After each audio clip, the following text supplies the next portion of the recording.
I hope you're enjoying beautiful food on a beautiful day. We've got the doors open.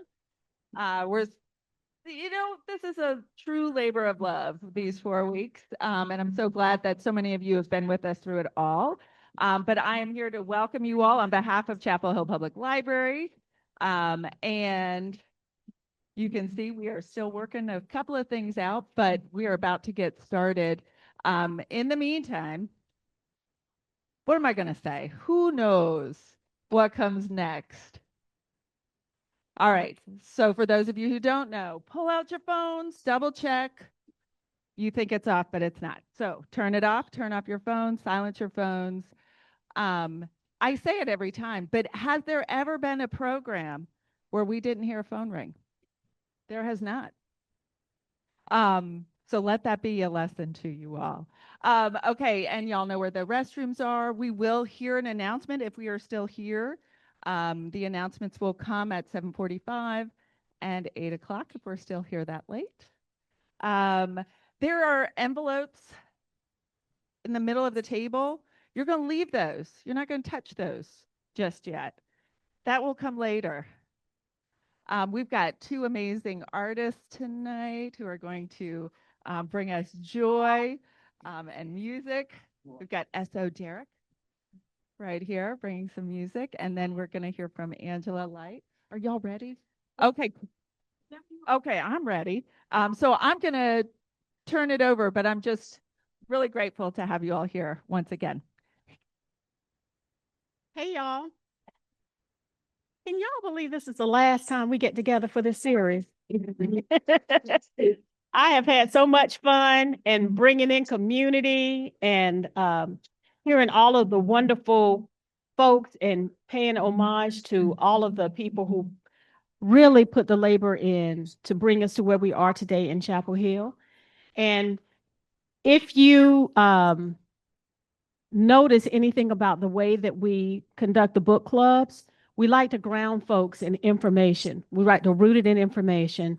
For the first few sessions, we like to talk with the author, and then we like to end it with the young people, because I believe very strongly that we should submit to young people, because young people bring us to where we need to be and hold us accountable for what we say and where we are. And so for me, one of my favorite young people in the world is Dr. Ajamu Dillahunt.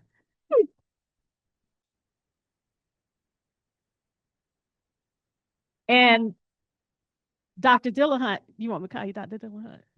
Okay. Dr. Dillahunt brought his beautiful son and his wonderful, beautiful wife, Simone.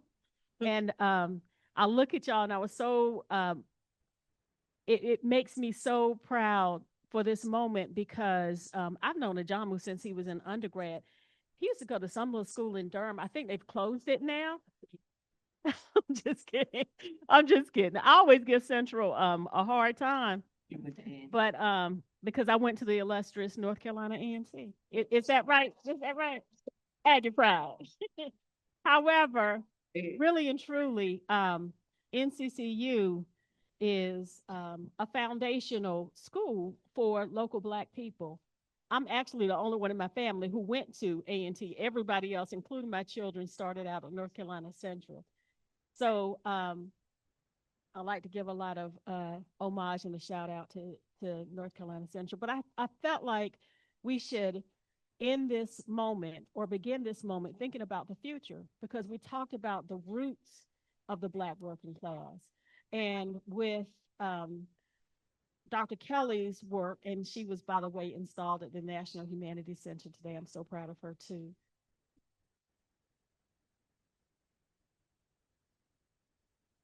So I thought that we would end it with young people, because we made an assessment. And oftentimes we get into the habit of thinking that history happened a long time ago and is not connected to us. But I do want to take a serious moment and tell you that North Carolina is dead last when it comes to labor protections. So the past is present. And I think that we should acknowledge that.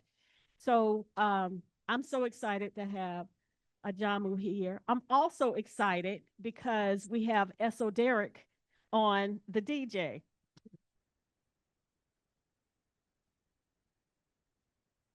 Derek is also the director of the James Cates Scholars, and he is the artist in residence in Durham. He's a photographer and just a very, very talented person. And he's also one of my sons. So I'm very proud of Derek. And I thought it would be cool to have a little DJ, y'all like we'd be in the club a little bit. And I'm really tickled because there's a new way that we have begun to bring in community for the last few weeks. And my sister cousin, Angela Light, has been a part of that. So we get together and she teaches exercise, chair exercises, and makes it real fun. So I was not prepared for how much fun we were going to have when we went to the class. It is a lot of fun. And Angela's going to give y'all a little taste of that tonight. So we're going to have some fun tonight. We're going to end it with young people, and we're going to end it how we began, in community, talking with each other, learning from each other. And I just want to say a special thank you for coming up and showing up every single week. We're going to do this again next year. I don't know where we're going to get the money from. But I do know this year, Dottie Henninger. It's Dottie Henninger. Thank you, Dottie. I just think that it is a blessing that we were able to continue to do this. And that's because of generous people like you. Dottie said, don't go on and on. So I won't go on and on, but I definitely appreciate it. And before I bring up Simona to give her greetings and also to do a more formal introduction, I want to take a moment to acknowledge someone who is a new ancestor, and that is Miss May McClendon. And I used to call her Mama May. May McClendon is someone that you could always count on in Chapel Hill. Yeah. She's the mother of Anissa McClendon. And Nisi and I call her Nisi. Nisi is the director of E3 Camp. So you'll notice in the back of your booklet, we typically talk about E3 Camp. Those of us who are generationally from Chapel Hill have a special, I think, calling and relationship to education in Chapel Hill. And I don't think it's a coincidence that a lot of us start our own education programs. So Nisi started E3 Camp, and that is to deal with science and mathematics. So I've known Nisi since we were in the 7th grade together, and Mama May has always been a part of that journey. She's the type of person you could always count on. And people say a lot, but she showed up a lot. And so we are really going to miss her. We say that a giant tree has fallen. She will have her services on Tuesday. And I would like just to begin by acknowledging her. And if we could just have a moment of silence and reflection.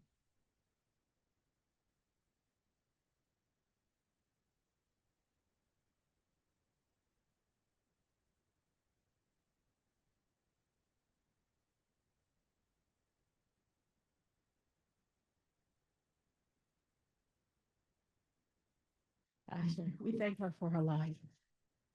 Okay.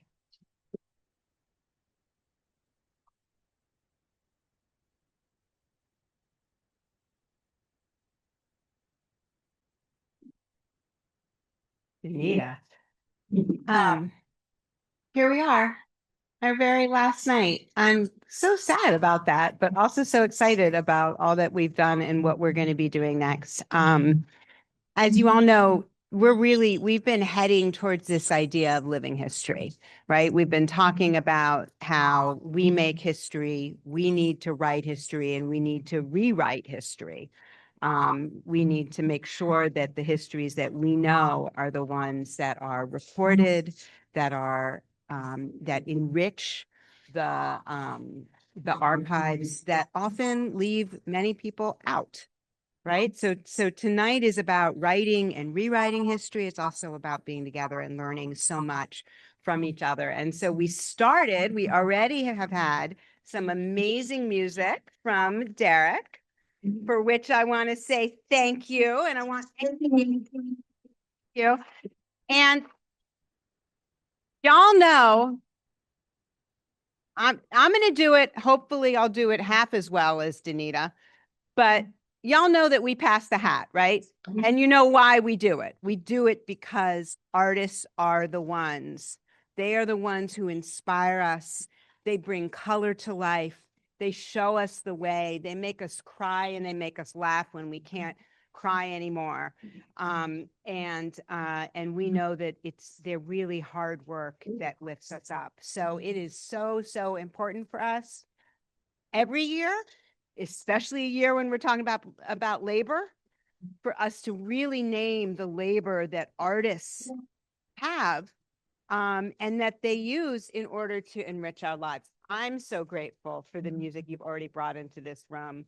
And I'm so grateful, Angela, for the beautiful artistry of body movement that you're going to be bringing in here. And you want to start it off? Look, it looks like Danita is not borrowing money from her father tonight. Okay. So I've already hinted about Miss Angela Light. She is a certified Chair 1 fitness instructor who is passionate about helping people of all ages and abilities to stay active through fun, music-driven movement. After a fulfilling career in employee engagement and community building, she now brings that same energy into creating welcoming, judgment-free fitness experiences. So important.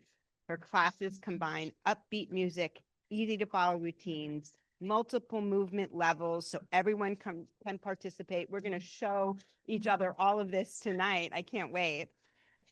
She believes movement should be accessible, enjoyable, and empowering, and her goal is to build community through movement, one song at a time. We're going to get 2 songs with her tonight, and you can all come back on Wednesdays at 10 a.m. when she's here at the Chapel Hill Public Library, where you can come out, pull up a seat, and move with purpose. So that's Miss Angela. Thank you so much. And then the last person I'm going to introduce today is Dr. Ajamu Dillahunt Holloway. And we're just so thrilled that you're here. He was born and raised right here in Southeast Raleigh. And he is proud to be an assistant professor of African American history and public history at North Carolina State University. His research is on 20th century African American history with a focus on the U.S. South, labor, environmental justice, and the Black freedom struggle. Once again, isn't it so incredible how rich we as a community are, how many experts we have right here who are willing to give so much? It's really incredible. Dr. Dillahunt is at work on his first book, which is tentatively titled The South Will Never Be the Same, The History of Black Workers for Justice, which UNC Press is going to publish, which is really amazing. He has served as a member of the City of Raleigh's Historic Resources and Museums Advisory Board, an interinstitutional scholar for diversity and inclusion. Remember those words? In the Department of History at East Carolina University, an assistant editor with the award-winning blog Black Perspectives, an intern with the SNCC Digital Gateway Project at Duke University, a research assistant for Charlie Cobb, and many of us met Charlie Cobb just last year when he came in for the book group last year, a book acquisition student worker at Duke University Press, and an editorial assistant for the Journal of African American History, the oldest and leading scholarly journal in its field. That's huge. Dr. Dillahunt earned his PhD in history from Michigan State. You all know I got mine from University of Michigan, so I'm very happy to have another Michigander in the room. He holds a BA in history and a BA in political science from North Carolina Central, and I am so pleased to welcome you up here to teach us and share some of your incredible wisdom. Let's go.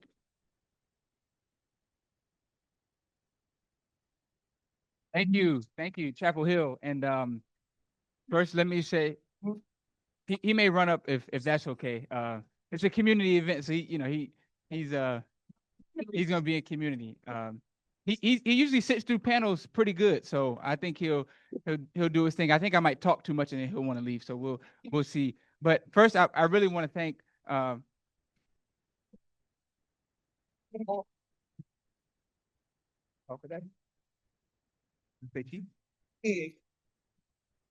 This is also a Jamu, but he has a different middle name. He's a Jamu Kawesi, and we've been on many panels. What you want to say? Say hello. But I really want to thank Chapel Hill, and I really want to thank Mama Danita, because while I was interning at the SNCC Digital Gateway Project when I was an undergrad at the #1 historically Black college in the country, I had a chance to really be mentored by her and guided by her as a young person on a project, and I even got to travel to Mississippi with her. And when I tell you the craft of the historian and oral histories and really being engaged in community, I saw it right there in person. I mean, it was one of the most beautiful things I experienced. So I reflect on that trip quite often, and she's been a constant presence and of love, of support, of guidance in my life. So I'm grateful, and I also want to just say how good it is to be back in this room. When I was an undergrad here, the event celebrating the Chapel Hill students who sat in. And so a whole bunch of people came here to celebrate that. But also in this room, my good friend, our brother Kenneth Campbell, who is an ancestor now, he had a film screening called Millennials of the Moral Movement right here in this room. And it's so funny because I told Kenneth, well, I'm not a millennial. I'm really Gen Z. I'm like the elder in Gen Z. I'm like right there at the top of Gen Z. But I said, I guess I can be, a millennial for the sake of this. So it's good to be in this room. It's good to be here. And I'm going to get started. But we had the bio, but I really just want to talk about a little bit of who I am and how it relates to this topic of African American workers in the public sector, Dr. King, North Carolina, and the university. I'm actually a proud member of the NC State chapter of the American Association of University Professors, which is the faculty union. And I'm the grandson of two public sector union presidents. So my grandfather, one second.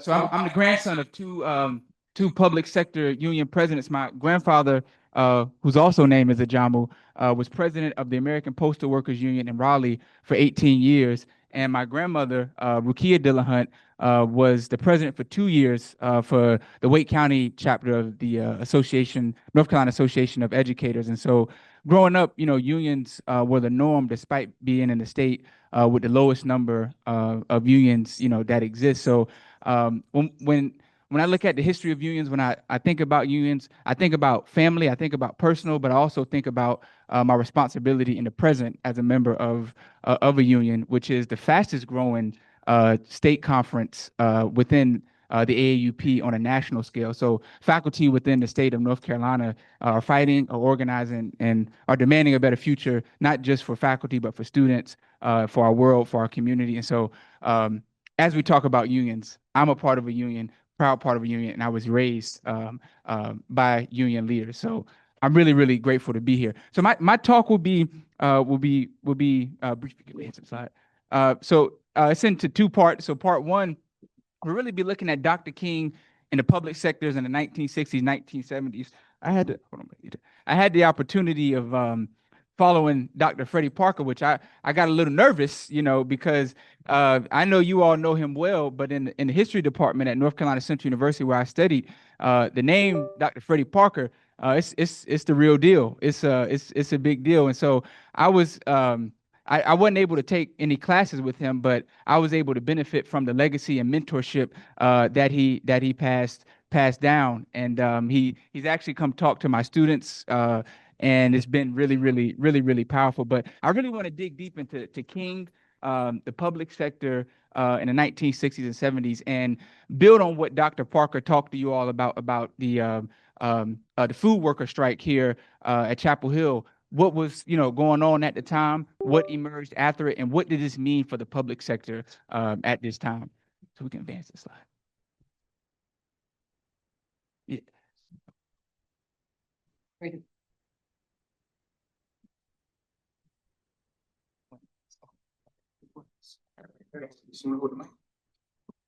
Compromise. Negotiation.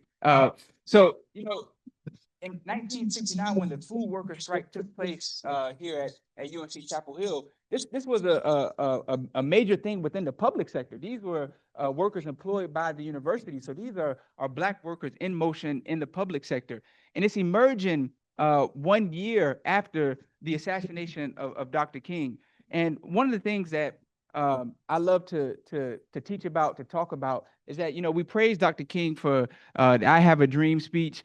We praise him, for the Montgomery bus boycott. We praise him for the for Bloody Sunday from Selma to Montgomery. And these are all things that we should and we have to praise Dr. King about. But Dr. King was much more than that. We limit his legacy. And Dr. King was a regular supporter of not just economic justice, but of unions. He spoke regularly for not the AFL-CIO, but for ASME, the National Public, Employees and Municipal Workers Union, and he had a lot of thoughts and ideas about this thing. And as we look at Dr. King's worldview, as we look at his, thank you, son, as we look at his labor perspective, and we dig deep, into that.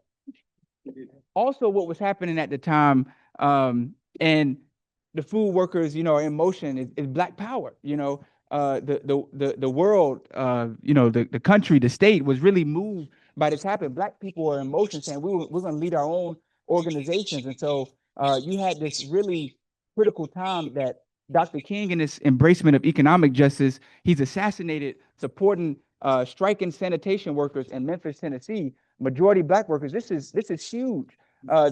Where King took his last breath was with workers, and it wasn't just towards the end of his life. King had this labor consciousness well early on into his career and into his work for our world and for our movement.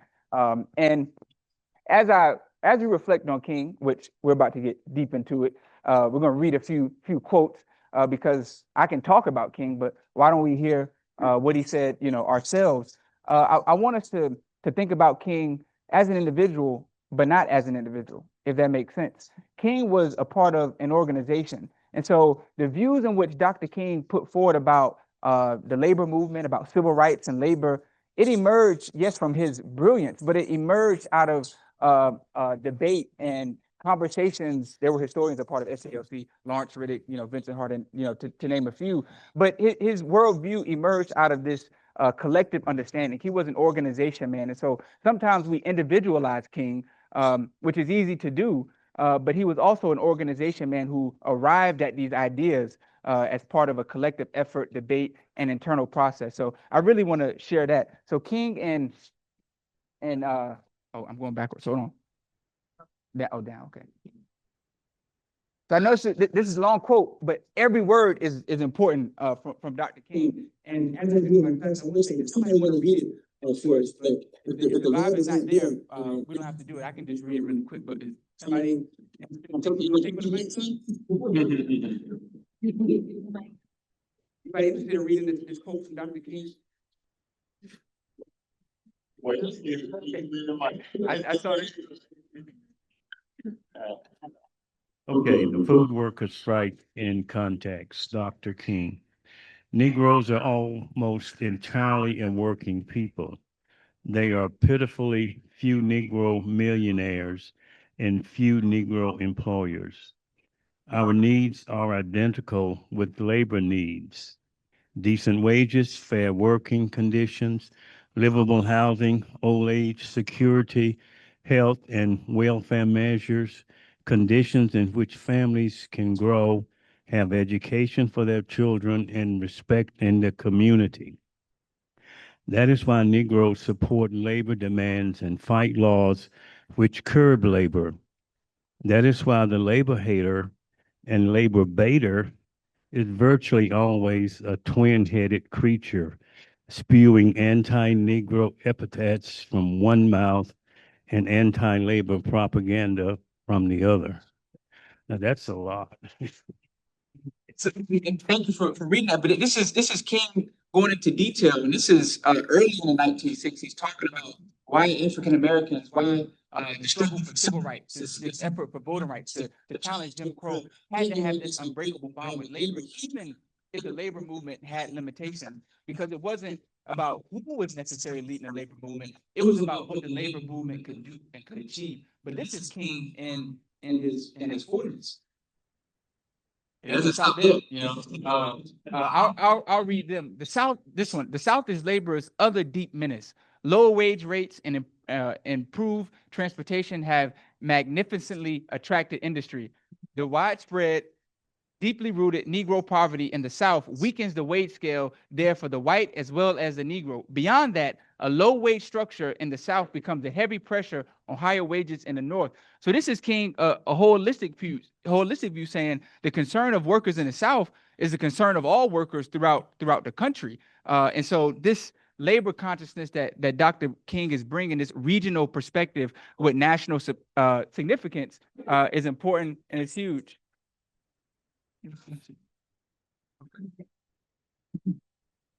Mommy has spoken. And this is my last quote, I promise. This is my last one, but I really just want to emphasize, this moment and leading up to King's assassination, this idea of economic justice, this real deep critique of capitalism, the evils of capitalism, his acknowledging that capitalism emerged out of the enslavement, of millions of Africans and has remained an exploitive system. This is a very important message that King is bringing forward. And post his assassination, you see the movement, both labor and civil rights, have this deep understanding of unions, of workers' rights, and of economic justice. But King also had ideas about right-to-work laws.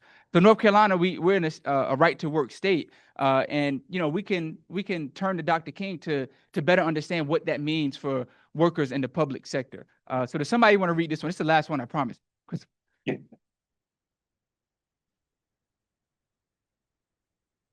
In our glorious fight for civil rights, we must guard against being fooled by false slogans, such as right to work. It is a law to rob us of our civil rights and job rights.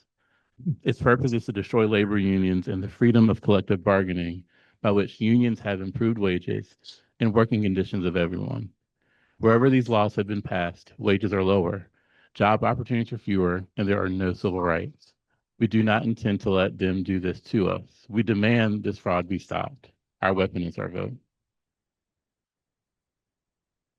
Our weapon is our vote. Dr. King assessing right to work laws. And in this moment right now, Mama Danita, mentioned it, but North Carolina was just ranked, #1 for business, but worse for workers. And so if business is going to thrive and be at its highest, there's some level of exploitation, some level of mistreating, that has taken place. And Dr. King, as we remember him, as we praise him, and as we are 2 months removed from celebrating his birthday, I think we have to really sit with his words, his mission, his commitment, where he was at, when he was assassinated, and use that to fuel how we remember him, how we engage with his legacy. So service is good. It's important. But as we think about Dr. King, I think he's calling us to think about the fight in the public sector a little bit deeper. I think he's forcing us to think about workers' rights a little bit deeper. And we should carry that with us. And immediately post his assassination, workers across the country and unions and civil rights groups felt that. Let's just set the stage. The 1970s, a decade of sanitation worker strike throughout the South. So leading up to the 1970s, roughly maybe 4 or 5 months after Dr. King's assassination, sanitation workers in Baltimore, sanitation workers in Georgia, and sanitation workers all throughout the South, months after King's assassination, went on strike. And as part of this, strike effort, the union ASME was a core part of that. And so King spoke at their conventions regularly. But after his assassination, after he stood boldly with sanitation workers, the call, this big move towards economic justice and workers' rights was huge. It was widespread. And you had in this moment, when sanitation workers went on strike, who were majority African Americans, the entire community, the Black community, supported them in full. It was talked about in the churches. It was talked about in community organizations. Wherever you went, the conversation about sanitation workers were on the map. And in North Carolina, it's deemed illegal for public sector workers or for city workers to strike. But these workers said, yeah, okay with your right to work laws, and they still struck. And the beautiful thing about this is this question of what laws are legitimate, and this question of laws in general. These workers were able to improve working conditions, better pay. And so they didn't just strike to strike for symbolic purposes. They struck and won things in an illegal manner within the state of North Carolina and throughout the South. So the 1970s was big. It was huge. And in Charlotte, let me tell you how infectious this movement was of Black workers, sanitation workers, based on this, not just what King did, but the movement and organization and workers he was around, what they set forward. In Charlotte, from 1969 to 1970, sanitation workers struck 5 times. They struck 5 times within that small time frame. And each time they struck, they won things. And each time they struck, they rooted their struggle within a larger African American community. Each time they struck, the city had to meet with them to improve conditions. So it wasn't, oh, we want you to wait. No, this city won't function unless we meet. And so even with these right to work laws in place, labor, especially in the public sector, was able to make moves. And you have this legacy of King that is right there. That is huge. That is important. So the 1970s is big. Public sector unions are fighting and winning. And Charlotte, and in another place in North Carolina too, unexpected place, some might argue, but in Rocky Mount, sanitation workers also struck in 1978.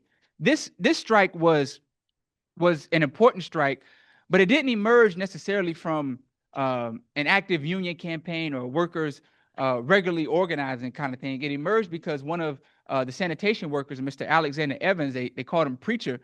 He went to church. He loved the Lord, and he would preach to the other younger sanitation workers that were on the job. And in Rocky Mount, there was this trend that if somebody left clothes or something on a trash can, the workers could take it, clean it up and donate it or do whatever they felt necessary with it. And so one day there was this white suit dirty, and Mr. Alexander Evans picked it up, took it, was going to get it clean, and was going to donate it as part of his regular church service and activities. But some white resident accused him of stealing. So the city fired him. And so immediately all the workers, majority Black sanitation workers department, they said, we're not going to work. So they went on strike. And as part of this strike, these workers, and the big demand was to get his job back. And they won his job back. There was a legal battle associated with it, but they got Mr. Evans' job back. But the big thing is the workers were willing to fight, and they built so much community support. Some might call him the maybe Dr. King of Rocky Mount, but Reverend Thomas L. Walker. He was a young minister at the time, but he stepped in, supported the workers, and played that role of clergy and faith in organized labor.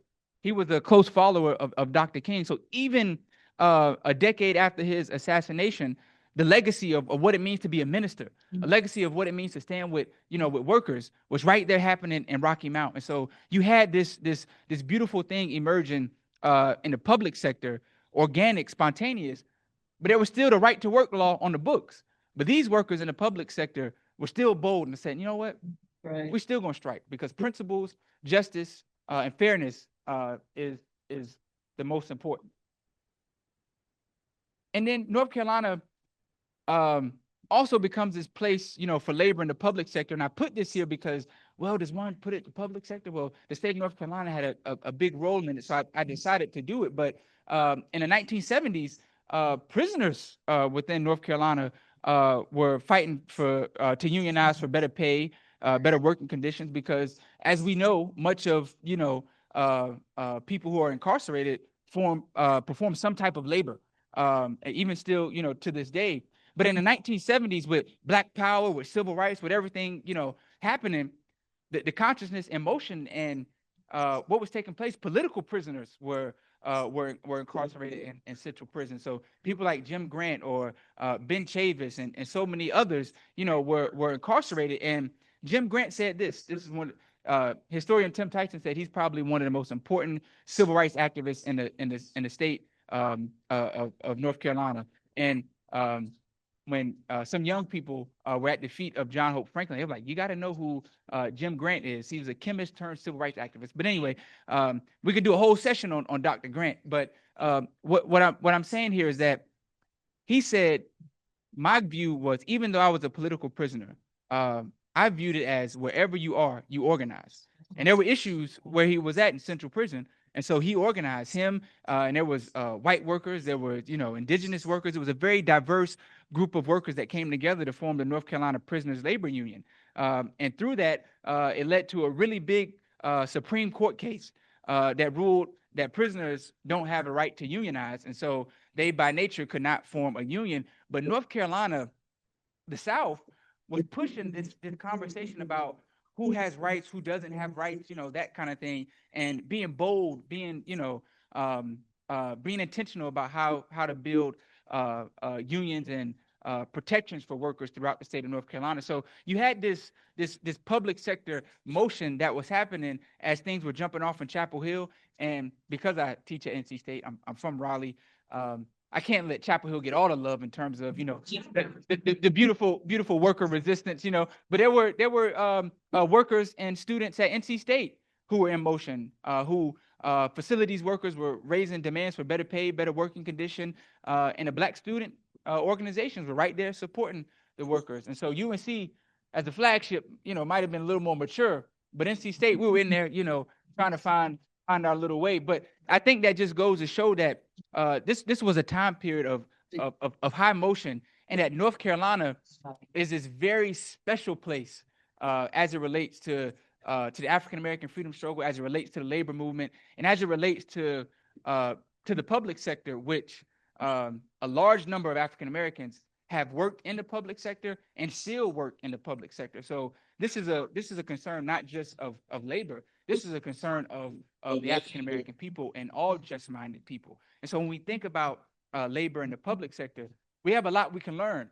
There are bounds we can push. I even have some colleagues, we're scholars. We think about the world. We ask deep questions, but they're like, "Oh, we can't have a union in North Carolina." And so we've accepted this, deep anti-union approach. And so some of those in power think they can just get away with anything. But when we're organized in the public sector, whether it's faculty, whether it's housekeepers, whether it's dining workers, whether it's staff, whatever it might be, when we're organized, we can have a say-so in a direction. When we're pushing for shared governance, when we're pushing for a democratic public education system, we can achieve that. And unions are our passport to doing that, historically and in the present. And so I'm going to pause and transition to the movement activity of today. And then we're going to get into part two, looking at Black workers, the public sector in the 1990s and into the 2000s. And we're going to start right here in Chapel Hill. And listen, this is not me saying Chapel Hill is, the center of everything, but y'all had some stuff. Yeah, y'all had some stuff going on. So if one is following the sources, the archive, you have no choice but to acknowledge the beautiful role that Chapel Hill has played and its community has played in moving our cause forward and inspiring us all. So I'll turn it over.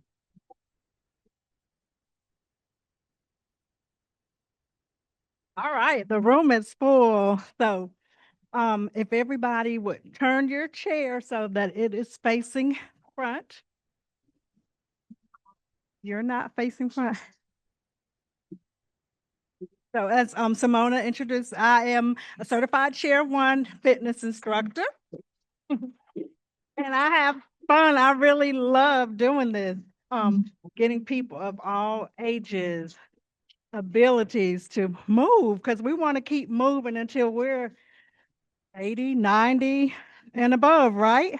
So these moves that are created to fund songs or help you with your activities of daily living, so you can just continue to be mobile. So I'm gonna tell you some rules in my class. There's no judgment zone. If I'm going this way and you're going that way, so fine. If I'm on this foot and you on that, that's fine. Just keep moving. That's all we want to do. We want to have fun. And I'm going to tell you the moves to the song, and then DJ's going to turn on the music. But one of the most important rules, if you know the words to the song, sing it. And so I've been told by a person that's very close to me that I'm soft spoken. So I can't hold this mic in my hand and do this. So for my class, I did purchase a headset that's going to help y'all next. But if y'all can't hear me, let me know. I'm going to try to use my outside voice, but I am soft spoken. So y'all let me know. And if anybody that has attended my class wants to come up and do this with me, bring your chair up, okay? So I'm gonna stand up. I'm gonna stand up and show you the moves, but I'll be sitting down. So this first song, we're gonna start with pat, pat, clap, clap, right and left. Do that. We'll do it a couple times, and then we're gonna move. We're gonna move in our chair. Let's see y'all. Be my backup dancer, okay? We're gonna do some knee bends, and we're gonna do some shimmies. Y'all just follow me. Have fun. Yes, it is. Follow you. If you can't see me, move your chair up. Okay. Casey. Right. All right, are we ready? Oh, no.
That's right.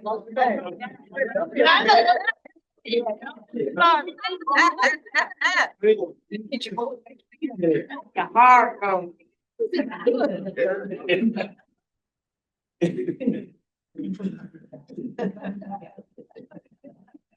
It did not, it went down.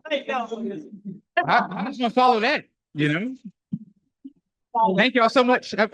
Like, you know, that was beautiful. The beautiful movement.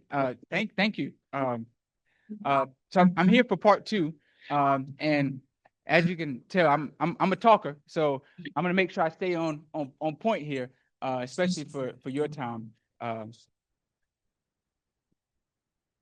So you know, here in Chapel Hill in the 1990s, which I'm sure this is a history that you all are familiar with.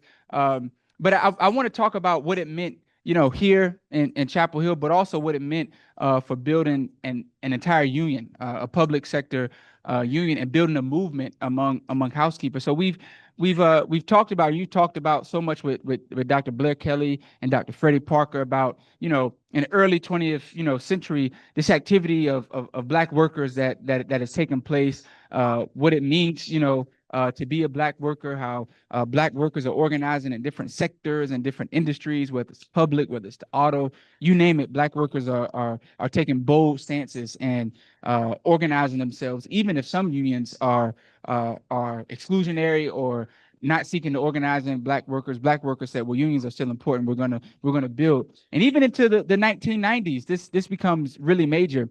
And the housekeepers become important because after experiencing majority Black, housekeepers here at UNC experiencing, inhumane working conditions and constant disrespect on the job, they build an organization.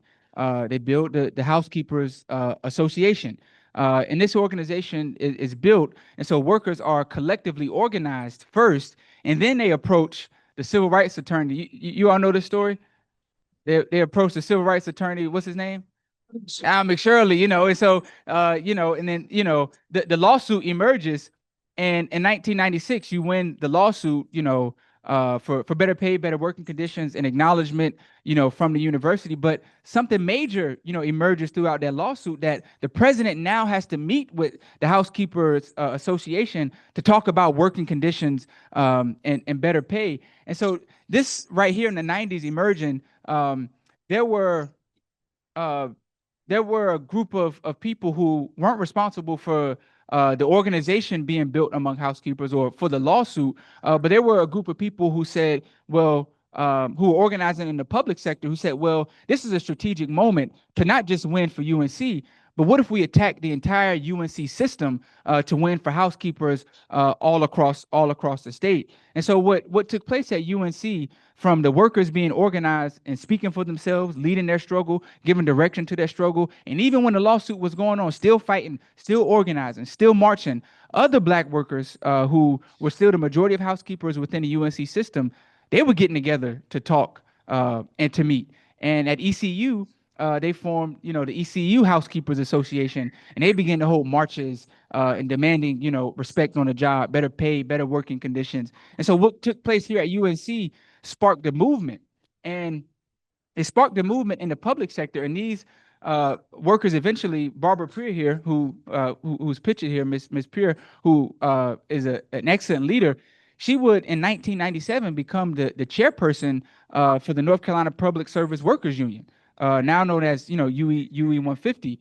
But as part of that, the main thing was to build a movement among housekeepers. And so she was traveling to Greenville, she was traveling to Winston-Salem, she was traveling to A&T, she was traveling to NCCU, meeting with housekeepers there to talk about not just organizing for what took place at UNC and inspiring them, but how can you win on your job? What is the role of the housekeeper in leading their own struggle? And so what I'm getting at here is that because of this movement, because of this energy, the UNC system was forced. The UNC system president name was Molly Broad.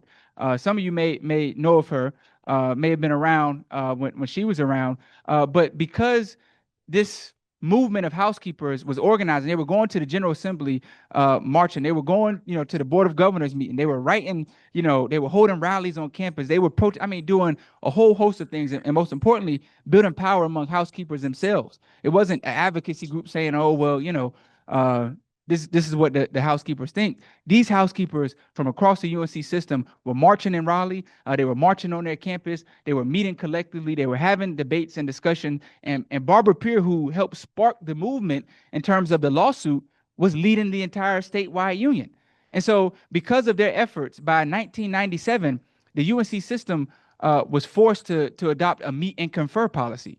And so because of a movement of housekeepers, of Black workers and strategic thinkers, now the UNC system put out a policy that universities should in any way, shape, or form try and meet and talk about better working conditions for housekeepers throughout the system. It would only fully, materialize into maybe 6 campuses, but the UNC system had to say that workers had the right to unionize, that you cannot prevent a worker from joining a union. That was their constitutional right. So the UNC system had to acknowledge that because of the movement of housekeepers in the UNC system. So I have a brief video. I told y'all I talk a lot. Y'all should say, Professor, be quiet. That we can show right. If you click on it, it should.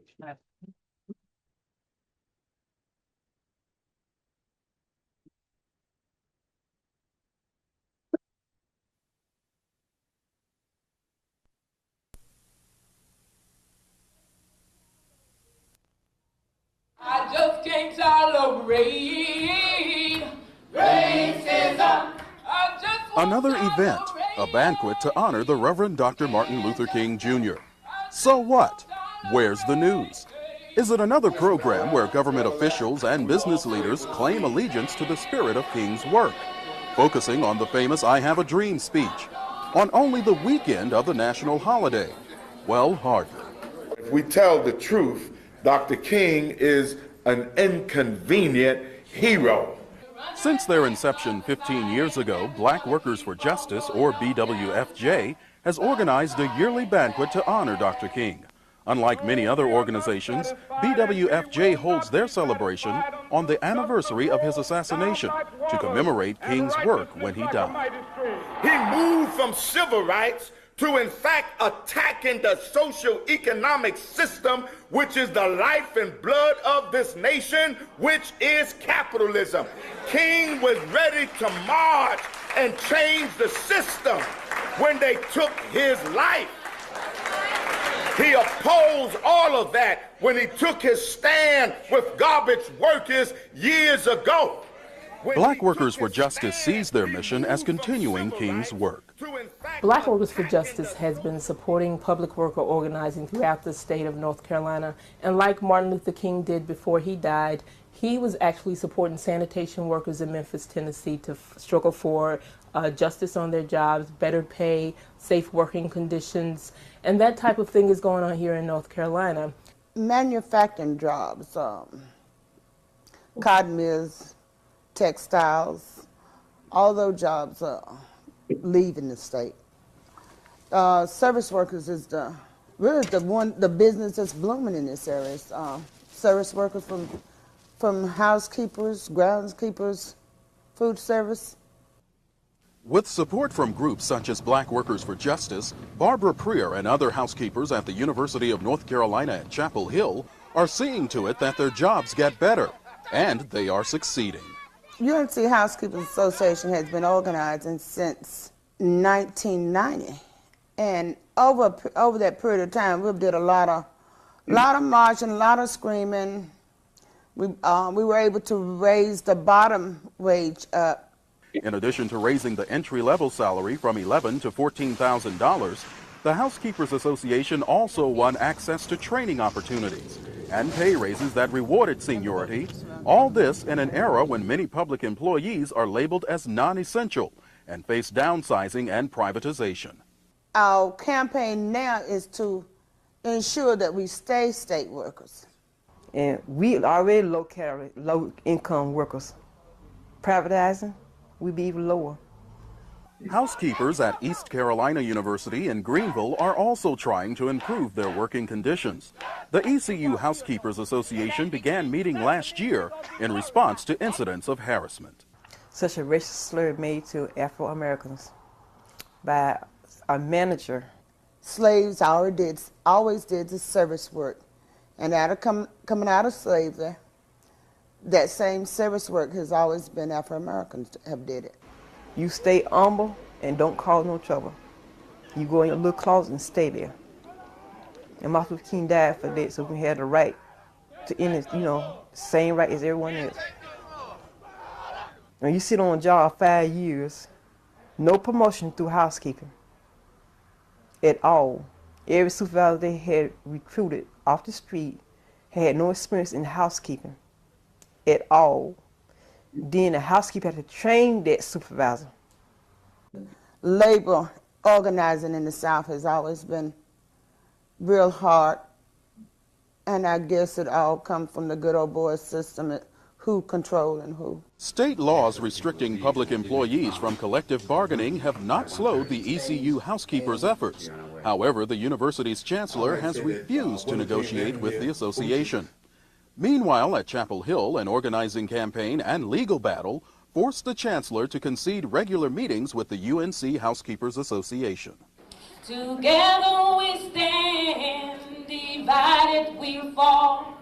Our goal now is to organize with housekeepers all through the 16 system, to organize so that we'll be stronger, that we can all fight back privatization.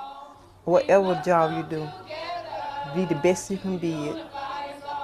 And if you're having a problem, try to form some kind of association and be in unity.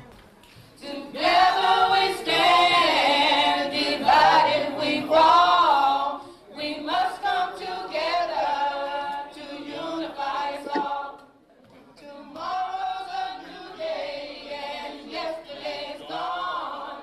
Today let's come together and work for us.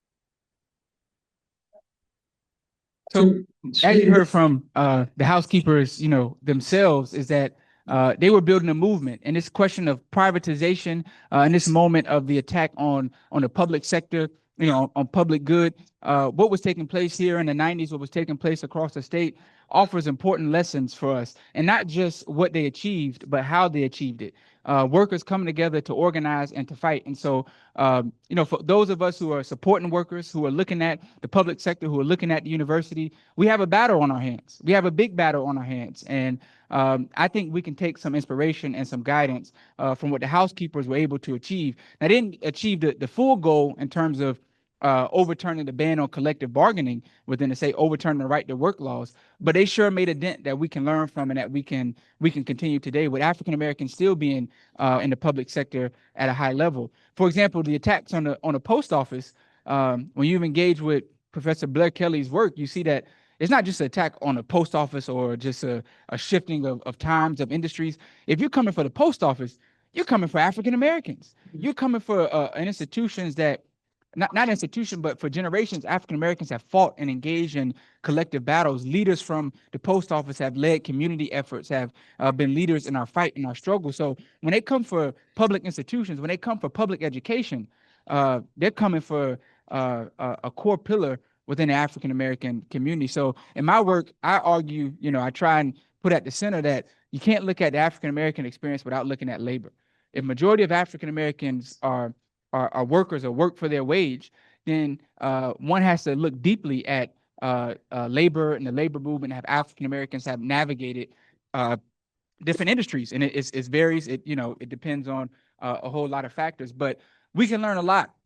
Right here, this last example of the 1990s as we move forward.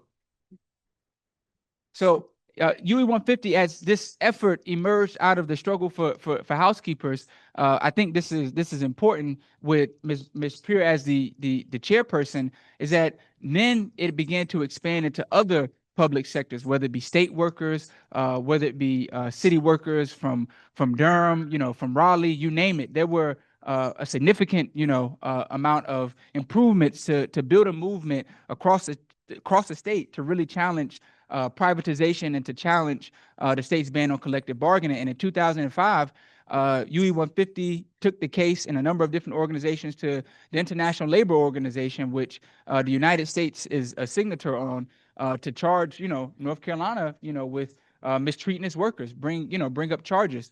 And so they found it, North Carolina to be against the law, to be against the ILO, and but nothing happened. Even though the U.S. is a signer on that, and so there is a movement in this century, early this century, that tried to make a small dent in a movement of public sector workers fighting and organizing. But still, with African Americans being so deep in the public sector, we need to sit with it. We need to sit with this a little bit more. We need to sit with this evolution. We need to sit with its history. We need to sit with its tactics. But as UNC is in a battle right now with recording faculty, with housekeepers being mistreated at NC State, there's a level of fear being put into housekeepers, saying that they can't form a union. And so we're in this moment where unions, workers fighting and organizing. We're in a different time. But luckily, we have history on our side, and we have a lot of fighting and organizing to do. So when you look at stuff in the public sector, when you're looking at city workers are raising demands, support them, engage with them. Not only because Dr. King, did it and opposed right to work laws and stood with sanitation workers in Memphis, Tennessee, but because the very nature of African American history is by nature supporting the cause of its working members. So thank you all so much for having me. I really enjoyed it. Support the AAUP, support UE 150, support all public sector workers fighting to organize. Our future depends on it.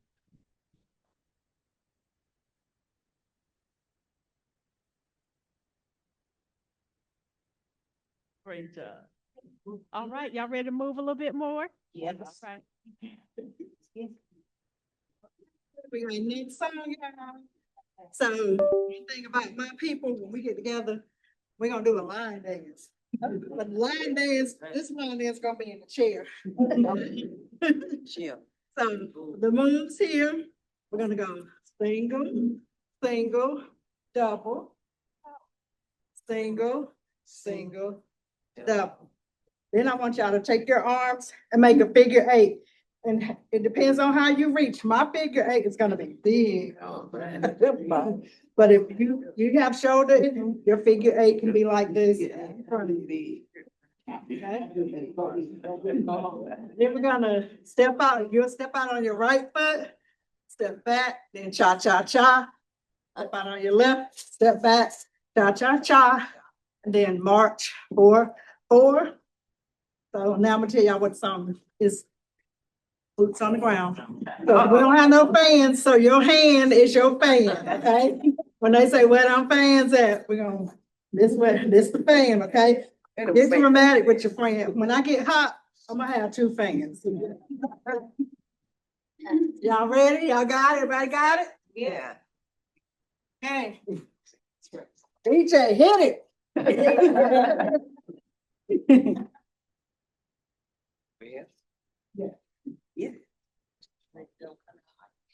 Got them back live in the building. Yeah, yeah. There's no damn stuff. You ready? Where the fans at? Where the fans at?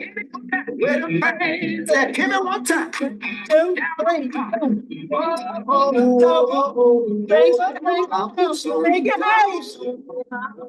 Yeah. That's us. We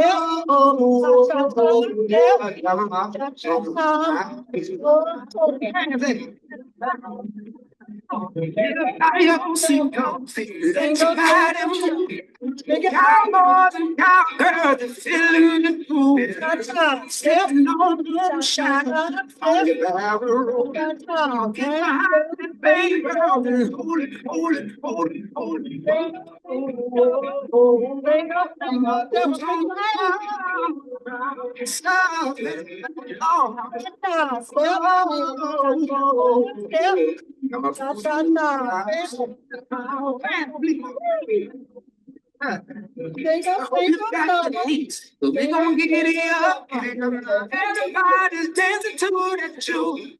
Hold on to your wheel, hold on to your man. Elders in the building, y'all, and it's going to bang. My boots on the ground, yeah.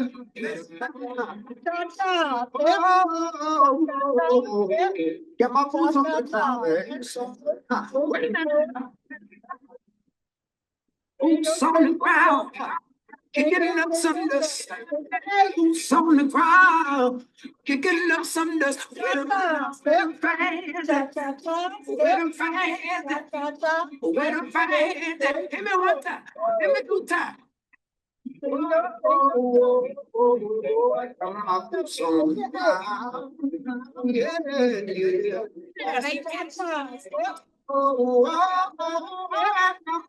on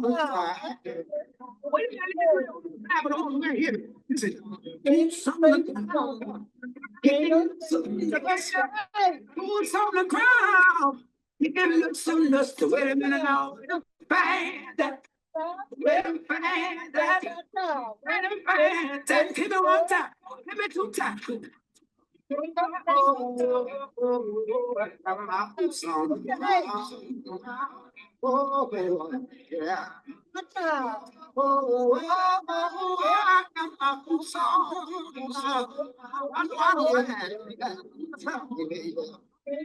on the ground. Who's on the ground? Where the fans at? Where the fans at? Where the fans at?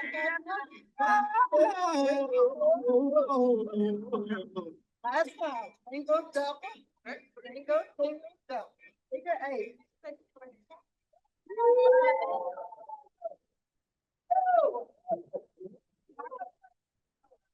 No.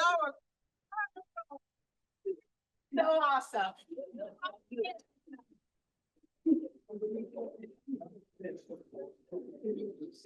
They're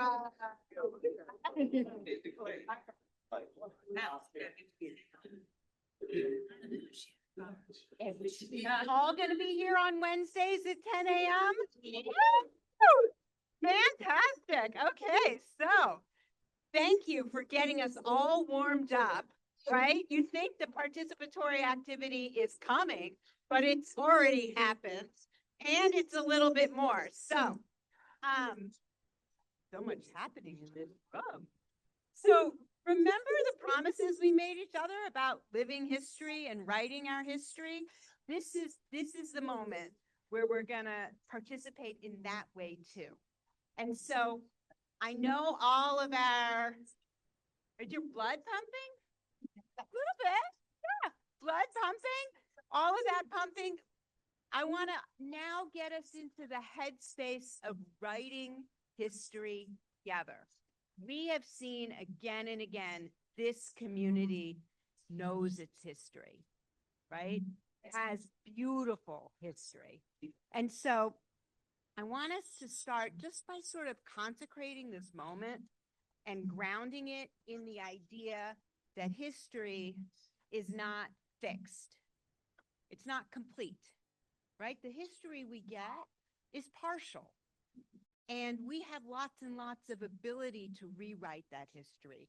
And so we know that our archives, I take UNC students to the archives all the time in order to look at Lincoln High artifacts and ephemera. For those of you from Lincoln High, we study those and it's amazing.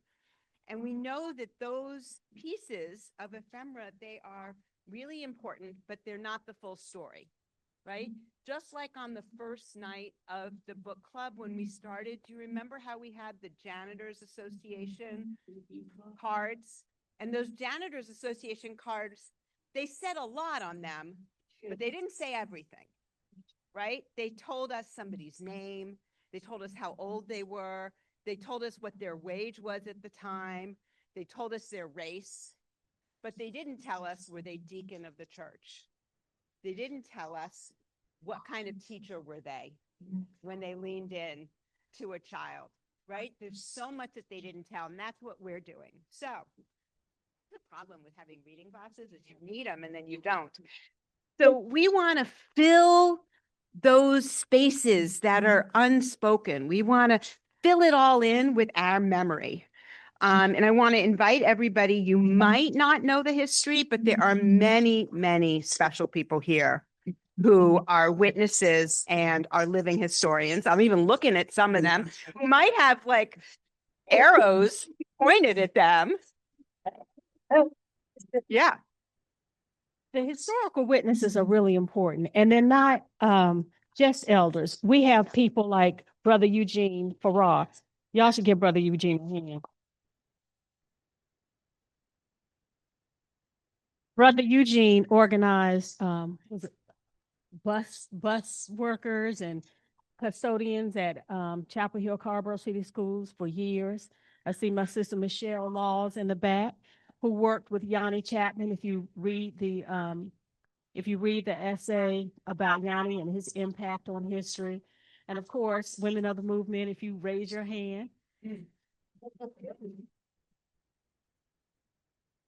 About everybody who was a woman of the movement either was in housekeeping or had housekeeping. So we have a lot of historical witnesses in the room that will help us to write history.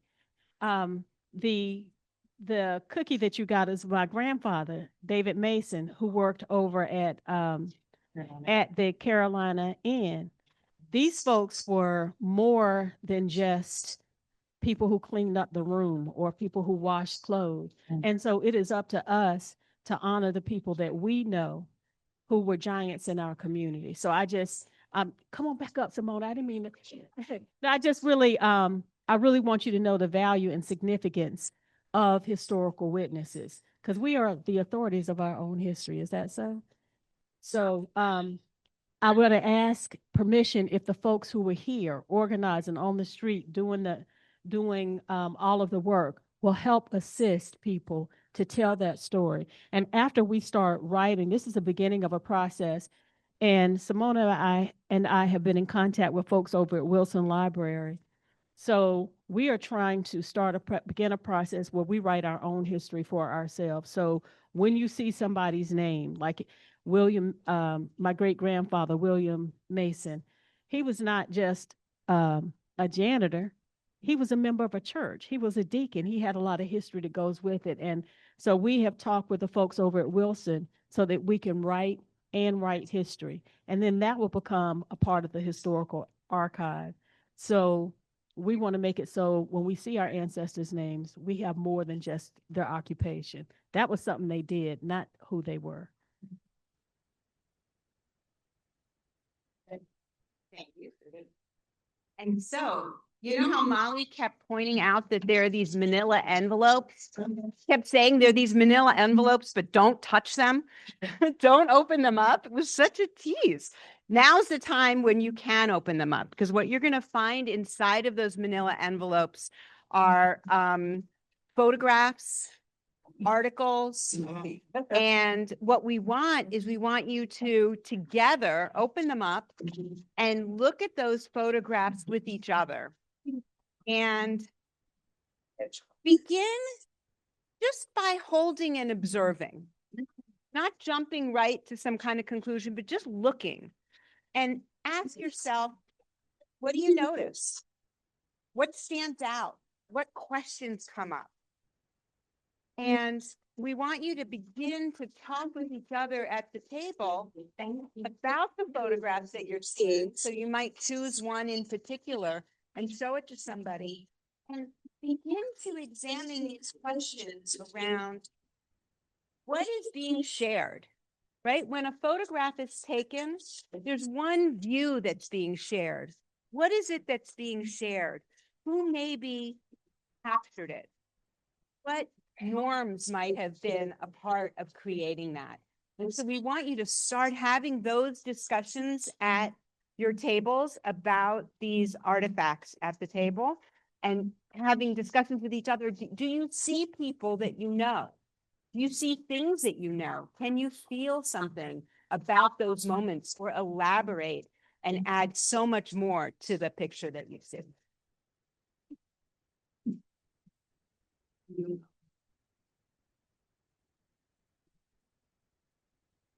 Oh, that's our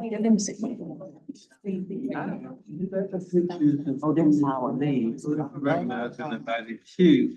What do you think they may be doing?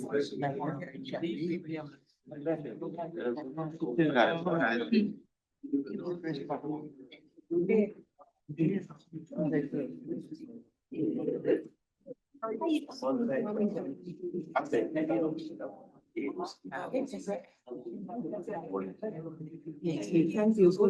best thing about me, he also ran the plastic boats. And that was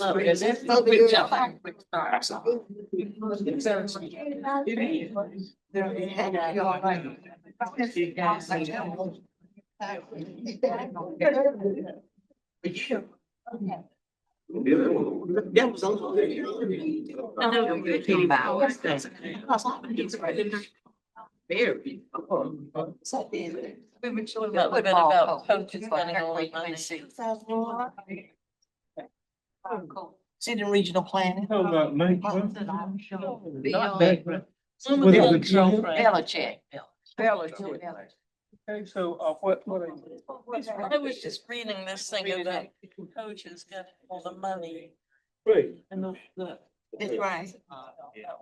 right, and that has always been the case when you use athletics as a way of raising money for you. You have an alumni that supports that. This was then, you know. Again, not only that, but perhaps the people who run the university will get a big salary. While the workers are minimum wage. All right, everybody, inside of your packet, you should have a little work booklet that's writing history. So as you look through the materials, if you open there to your first page, you'll see a page there that says interpreting the archive.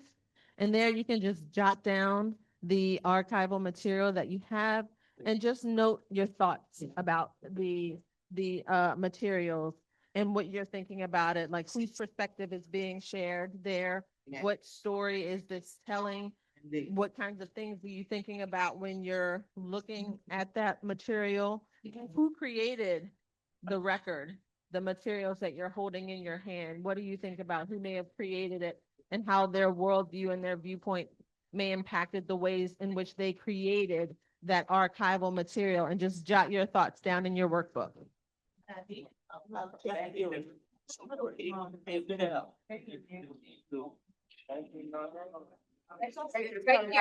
Right here. There should be pens and pencils on your tables. If you don't have any pens or pencils, or if you need a workbook, just let us know. Like Mayor. That's all.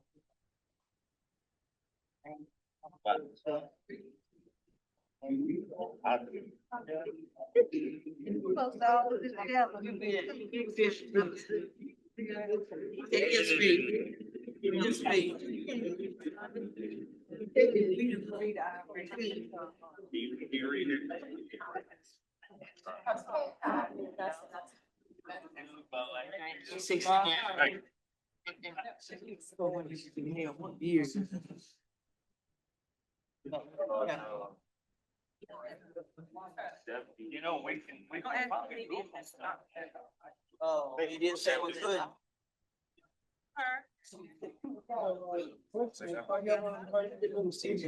Following the youth council.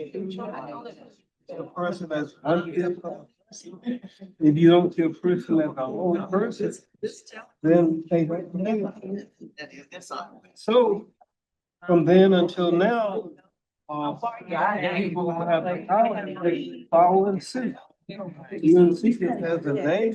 And they move away. This is a what now? Calling the state government.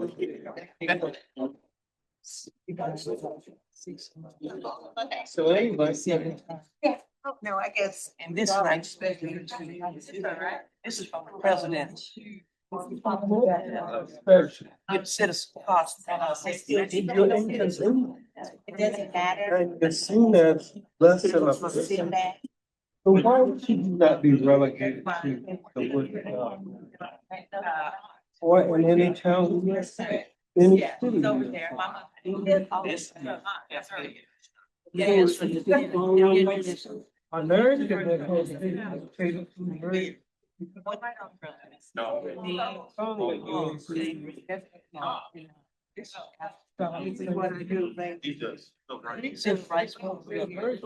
that.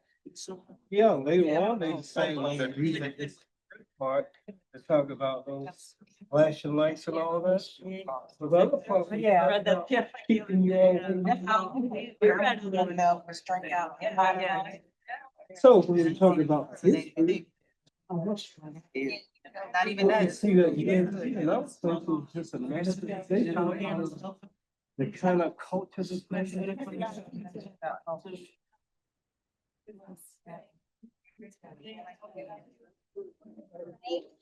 So, wise one, how was third time? I know.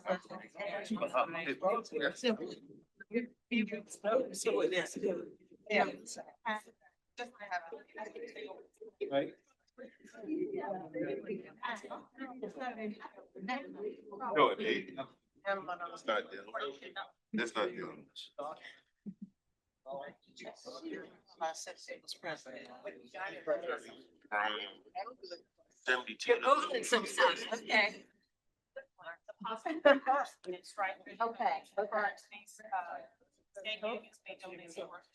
Okay. I think that's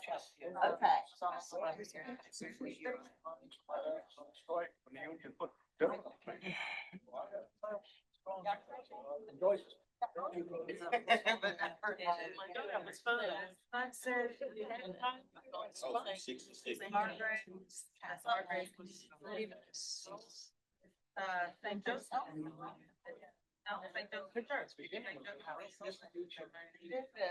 Rich people on strike now and TSA is not getting paid. But all of them are, they made sure they wrote it in the Constitution that so you shut down the government, they paid them, you already. Their GI and dying in a war that was created by.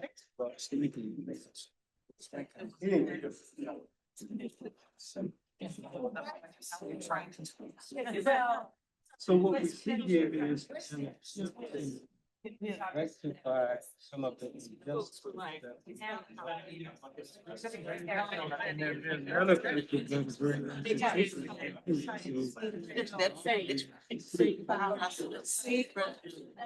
If they were white, because they just like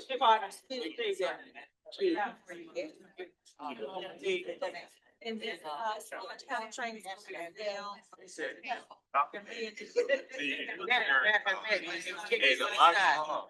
And this don't look like no life. I'm talking about. And I go downtown. There's the- What we ask you? We supposed to choose. Okay.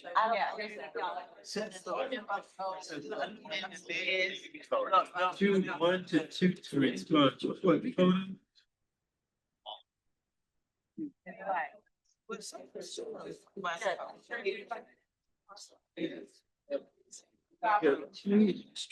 Yeah, I just respect. Don't know anything. Yeah. Then, you know, who you think? Well, it's not, it's the Hartsville is now. Everything's in right there, like it's on the Rock House. And then if you look at this right here. And then,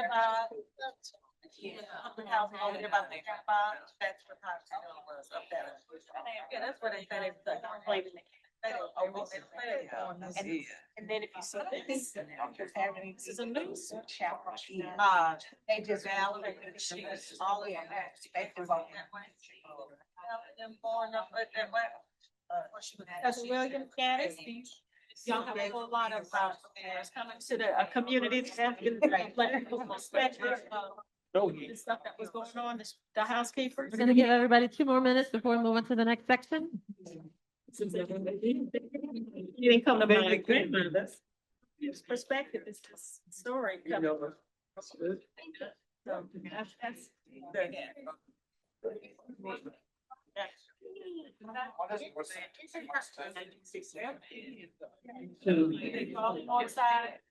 Interesting. So it's the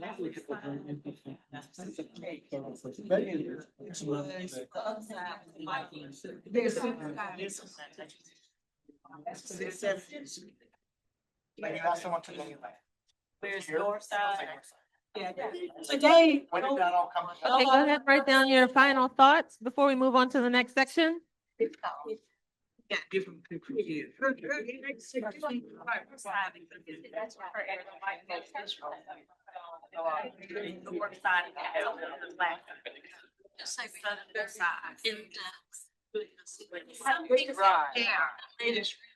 y'all hear me?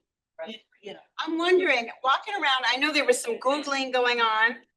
I know that I talked to a couple tables and people were naming, were asking each other questions and really trying to interpret what was going on, asking questions around whose voice was this, whose perspective was it? Is that on? Any table want to share out something that they found in what they were looking at?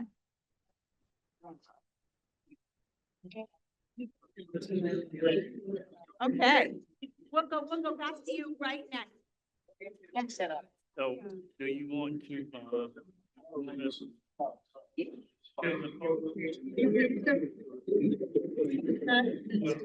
Be banned. She wants to be banned away.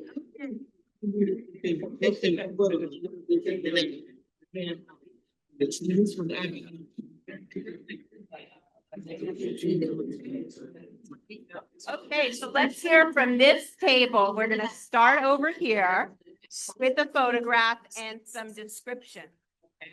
Oh, you're just Vanna Whiting. Okay.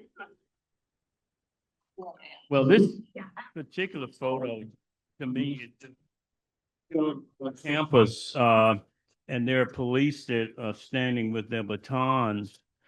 And there's someone coming out of the front door of the building, and there are look like more officers up on the steps. And this is a journalist perspective from what I can tell, but it doesn't really say what's going on, but we know that there has to be a conflict somewhere with this many officers standing at the ready with the batons, like, and they're looking outward like there's somebody else that should be in the picture that the journalists didn't get. And that's about all I can say for this.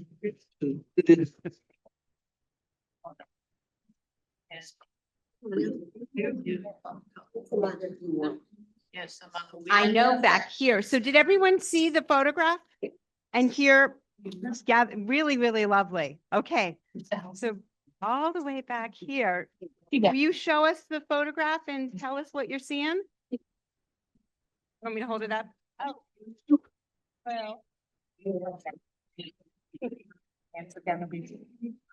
So two pictures of Rebecca Clark, who is actually this woman over here's aunt. Her father and Rebecca Clark were sister and brother. So Addie Laws is my mother-in-law, so we happened to get her picture. But Rebecca Clark was a well-known voting rights organizer, but she was also a nurse and one of the few Black nurses at the time. And so I guess this picture demonstrates that. And then this is a picture. So it says she's getting congratulated after ceremony renaming the laundry building on UNC campus, the Keenan Cheek Rebecca Clark building. So this is another way in which she was recognized for her work in the community. So much. So elaborating so much more than what we can just see and bringing in all the folks in the room who are connected. Really beautiful. No, not for Were you part of that? No, but I did help organize around evidence. Why don't you tell us about that? Oh. All right. Well, Keith Edwards was the first Black female to move up the ranks in Chapel Hill at UNC police. And she sued the university for discrimination. And Al McShirley, Dr. Dillahunt, recognized his work. He did not only work with the housekeepers, but he was also her lead counsel when she sued the university for discrimination as the first Black female police chief there. And they denied her they denied her salary wage that was comparable to what others were making or had made at that particular time. And then also just different things that she was subjected to as a Black woman in a male predominated field, which was law enforcement. So she sued the university and she did win, but afterwards she found it hard to get employment. And so pretty much after that case, and so Al McShirley came, I was at UNC at the time, and he came and said, you know, we need the community behind us in court. And so he tells the story of, you know, I went to the students who, you know, at the time did not know what was going on in the community as it related to Keith Edwards or how important she was to the community. There was a lot going on, and we organized a ribbon campaign and went and basically took over the courts one day, so much so that the judge recognized us and told us, make sure you all are quiet in the court and so forth. And we weren't even making any noise. We were just sitting there. So our presence was intimidating. But yeah, so that's who Keith Edwards. I was reading in the archive, Yanni was, Yanni did, it was a reference to Silent Sam, but it was also a reference, and I saw that your name was on the program during that time. And it seemed to me that there was a reference about how housekeepers were treated, how the labor force at UNC were treated. And so that's why I was asking if you were. So that part, yes. Yeah, I thought you meant around getting the laundry room, laundry facility. Yeah, so Yanni Chapman, who was extremely active in the Chapel Hill Harbor NAACP, but he was also a historian and working on his PhD at UNC, had come to the community, specifically came to Fred Battle. I often ended up being you know, one of the youngest one in the room, and also one of the few you know, females that was working with him during the time to make sure that the Chapel Hill community understood and knew the history of what was going on, and that we were mobilizing outside of the campus perimeter at the same time that the students were organizing inside the campus, on the campus. And so he came, and I think it was Bell Hall too. That might have been the program. And so he pulled together some of us to make sure that we were on the program and involved in our protest, or in the student protest, combining the community with the campus, with the students on campus in the protest of Silent Sam. And so there were multiple sit-ins, there were multiple, Margot Crawford was around during this time. Some of y'all may not know her, but she was extremely instrumental after Dr. Sonia Haynes Stone died. And we were kind of like, you know, we were hurt. I had Dr. Stone in the year she died, in 91, I believe it was, because I came out in 92.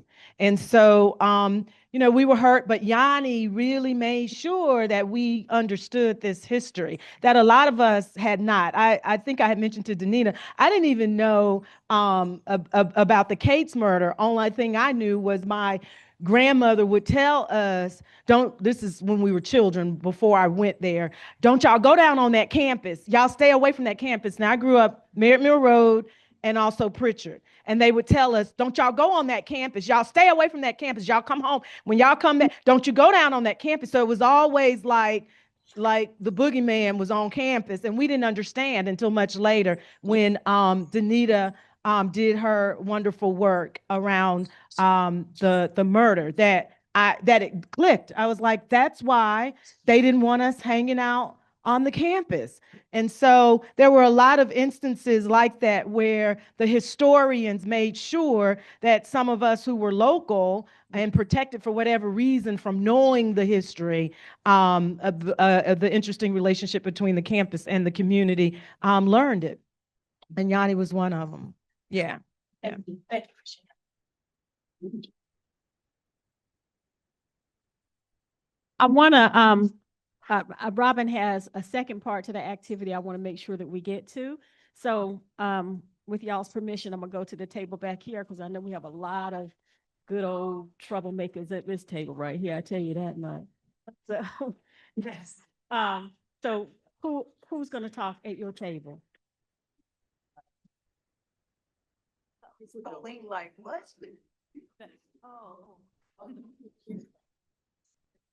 Yeah, I only recognize what I recognize.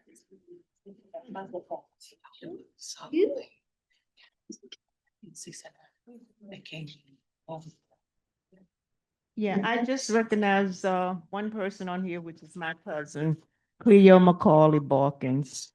And I have to assume that these were probably housekeepers or something at the university. So she lived in New Jersey for years and she moved back here in 1974, I think. And she did get a job at UNC as a housekeeper. So that is as much as I can tell you. I know she was an excellent cook. And you know, she passed away, you know, a few years back and had two sons, Willie Macaulay Jr. and Sammy Macaulay.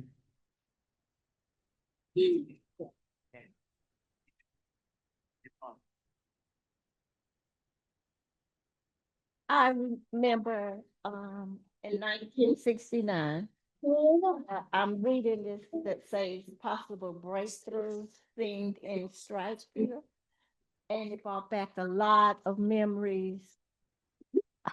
It brought back a lot of memories of when I first entered the University of North Carolina at Chapel Hill, working at Wilson Library. Betty Gear was one of the first Blacks to get a job on campus. Yeah.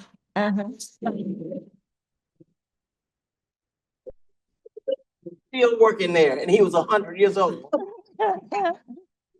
And he finally retired. Right. Right. First ones that worked there were two Blacks. Yeah. The only other two Blacks were the two mailmen in the mailroom. And I followed. Pretty ancient. Yeah. I followed Betty's footsteps and started working. And I was struck by the speaker talking about labor and wages. And I was so happy. In my family, it didn't matter what you did as long as you got out and worked. Working was a virtue, wasn't anything to be ashamed of. If you were a janitor, if you were a professor, they were proud of you, whatever you did. But my fondest memory is about the cafeteria workers. During the summer of 1969, yes. And a little bit above, it was hot. I was fortunate enough to have, I think I was the only Black in the library at that time because you had left, Betty. And I had the fortune of meeting two friends, Sheila Wellstone and Myrna Swartz. Sheila Wellstone was the wife of Paul Wellstone. Paul Wellstone was a senator out of Minnesota. He and Sheila and their daughter died in an airplane. And Paul was he was really thinking about running for president right before he had seniority. So he was going to really be, and he raised all kind of cane. But I can tell you that Paul introduced me to Huey Newton Black Panthers. He was the first person that taught me that housing projects really is an instrument of segregation. Sheila and Myrna's children came to my children's birthday parties. So we really were friends. And this, okay, we get to the labor part. That makes me think of labor and the, what, what's his name? Jamu, was talking about. When I was hired as a clerk one. I was so happy to get that job. And Myrna Swartz was the person that came in later and helped me get another job. So, and Sheila, on the other hand, helped me do a lot of other things, but it made me think later in life that Myrna helped me 1 or 2 times to get jobs on the university campus. So I'm thinking the only way I'm able to get a job is through white people. Someone else has to speak to me or for me in order for me to get a promotion. As hard as I work, I am not going to get it unless Myrna Swartz or Sheila Wellstone stood up to other people for me. So that's not a good feeling at all. The workers' strike made me think that I don't care how much you protest, it doesn't matter. Simply, and I say that because as soon as you win one thing, the rules change. So what happened? They had all these people protesting, doing a lot of great things. And in the end, okay, the university said, okay, you won. But guess what? They prioritized. So, and I remember a lot of people lost their jobs on account of it. So I don't know. Those are the things that kind of evoke memories of this strike. That's right.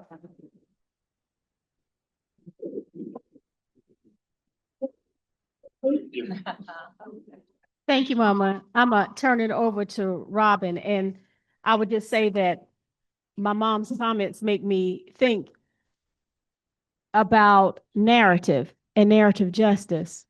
Because if we are looking at the university, it's a neat story, right? It's like, oh, the housekeepers and the food workers, you know, they weren't treated well, so they rose up and were victorious.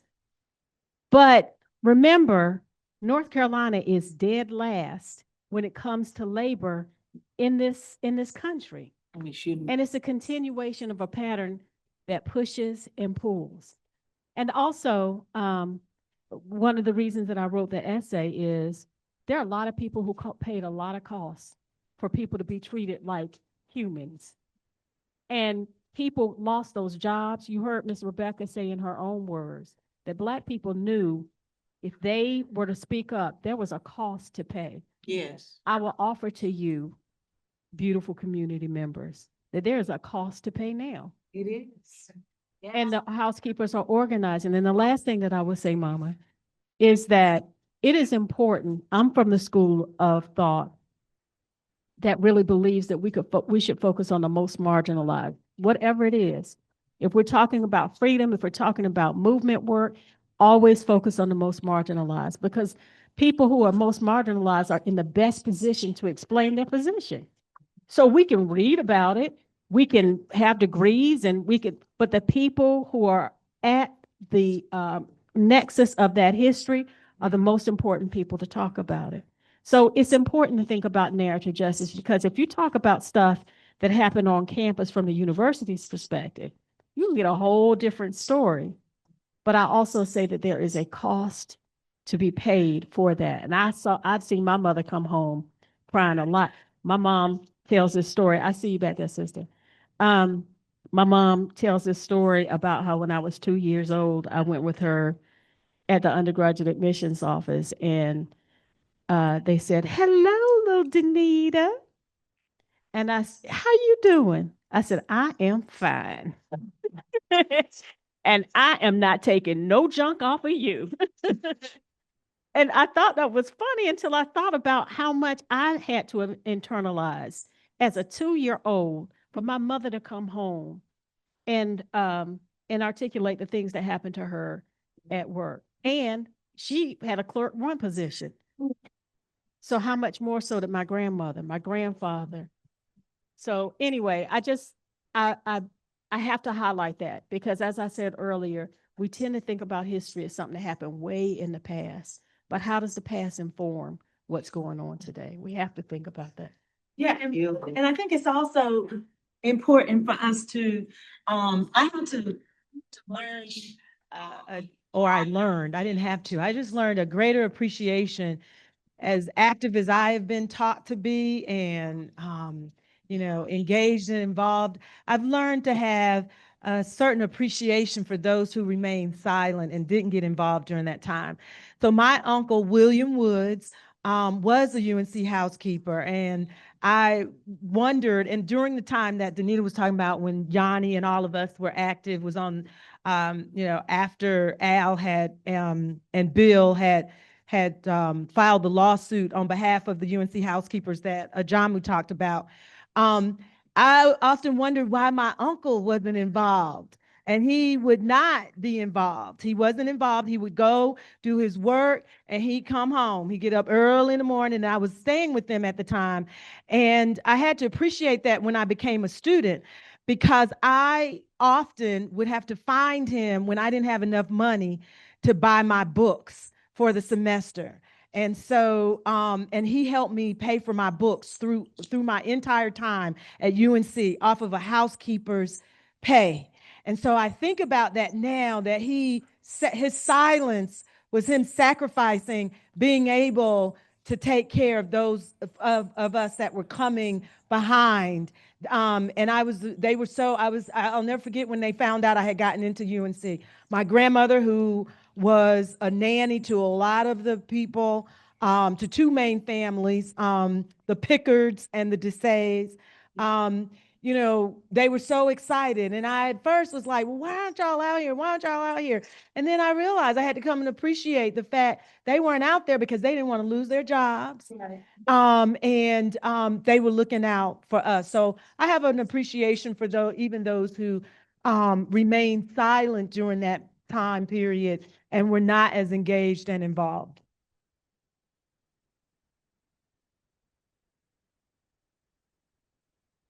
Thank you so much to everyone for sharing your stories and your perspectives, especially the historical witnesses, because that's part of the reason why we're doing this activity, is to understand nuances throughout history. So just in the interest of time, we're going to combine the next two parts. So the first part is historical through line. So we want you guys to think about connecting these stories of the past and how they create a through line to the circumstances and the environments that we live through and we exist in today. So when you're thinking about archival materials, how you think about history, how you consume history, think about how societal norms may have changed, the ways in which artifacts were created were based on the times that those people were living in, but the ways in which we understand them are based on the times in which we are living today. Think about what new information we have, what new information has come to light because of who is allowed to actually add to the record. One of my favorite books is Caste by Elizabeth Wilkerson, and a lot of the caste system informs who gets to put their stories into the historical record. So think just about how that has changed throughout time and how that impacts what our historical records look like. And then also think about what patterns may exist, how things may emerge, what stories may have been sanitized throughout history so that we don't understand certain aspects, and then those patterns start to repeat themselves. So in your booklet, the next few pages that you have, the historical through line, and then also adding to the archive. So for the historical witnesses, the people who are learning and the people who have their own stories to tell, we want you guys to add to the archive. Think about what you have learned throughout this entire book club session. Think about what you guys are learning from each other. Think about your perspectives, what things have been missing from the archive, what we're learning from our elders here in the room, and how and what should be added to the archive that may have been missing. So in the interest of time, we're going to give you guys maybe 5 to 7 minutes, but go ahead and write your story, write your understanding of history, what things you view as important, what pieces have been left out that you think need to be added back into the story. Okay. I think I'll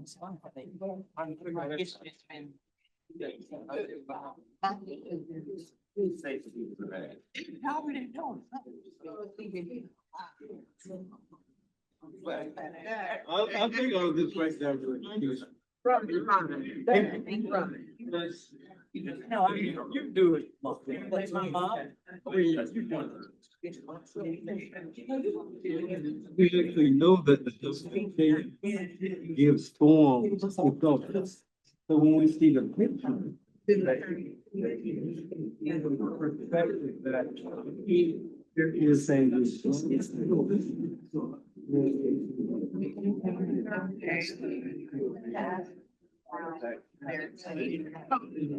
a face, when it doesn't do the face, you read it as looking. And it has a face.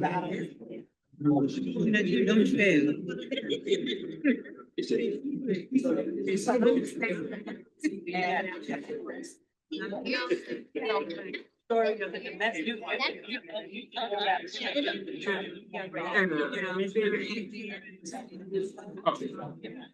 it has been. For the nannies, the doctors and professors and you, the parents, right, my grandma all was, right. Right.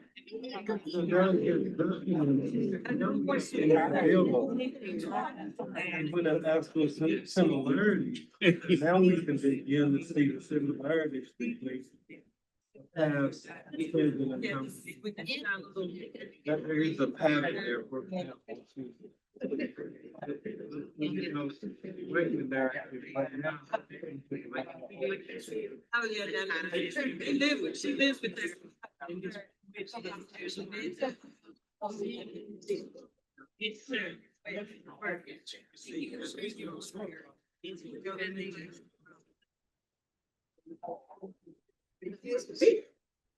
Yes.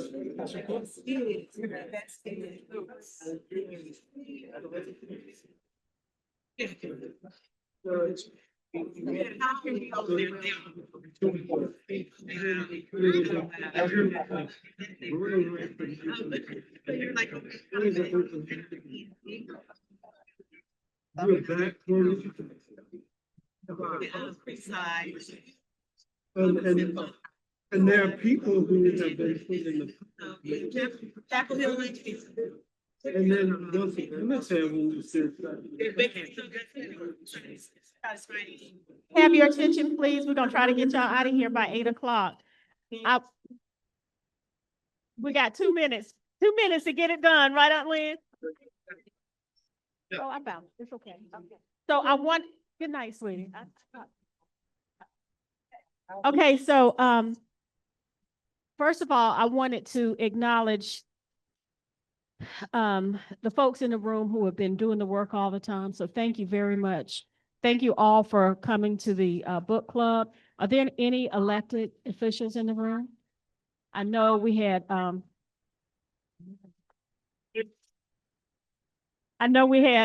Mayor Rashid who was here earlier. And thank you, lovely Aunt Betty. I will say that I'll just say this again. Elected officials are not benighted.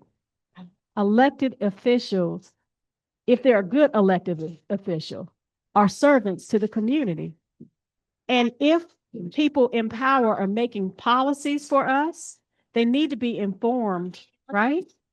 by experiences, by history, and the people they serve. So it means a lot that you came to the book club tonight, and we'll have one next year. You gonna come back next year? Okay. Okay. Thank y'all so much. And please, please make sure that you leave your reflections, and we will consolidate them for them. This is an ongoing project. But I want to say again, thank you so much to the folks here at the Chapel Hill Public Library. Thank you to Molly. Robin volunteered and did a phenomenal job. And I want to thank you so much. I said, we got to find something else to do, Robin. She is brilliant. She's dedicated, and I appreciate it. Thank you, Derek. Thank you, Angela. Oh, there you are. 10 o'clock on Wednesdays. So y'all know how much fun we have fun like that all the time. You to the amazing Miss Danita Mason-Hogans. And Simona Goldin, of course, my partner. Oh, where's Louise? Where's Louise? Okay. Yeah, Robin said he's somewhere doing work, and he is. So I would ask that we honor the labor that the folks that the folks at the library gave, staying later than they had to, working extra hours. And one of the ways we can honor that labor is not give them more labor, and make sure that we put the chairs on the side of the walls and also fold up the table so they don't have to do that. Louise, we were just talking about you. Thank you so much.